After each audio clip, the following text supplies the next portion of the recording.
معجزاتی حکم نازل کیا۔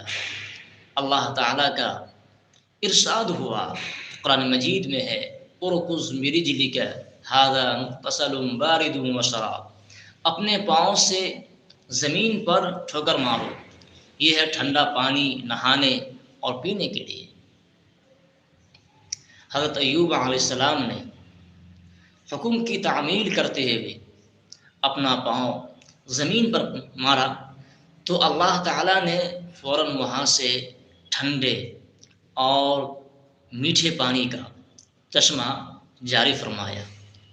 اس پانی میں غسل کرنے اور اس سے پینے سے آپ کو فوری اور مکمل شفا حاصل ہوئی، جسم سے وہ تمام امراض، تکلیفیں، بیماریاں اور زخم مکمل طور پر ٹھیک ہو گئے۔ اور اس کے بعد نعمتوں کی مکمل بحالی ہوئی اور اولاد کا دوگنا بھی ہوا، صحت کاملہ کی نعمت بھی عطا ہوئی، اور اللہ تعالیٰ نے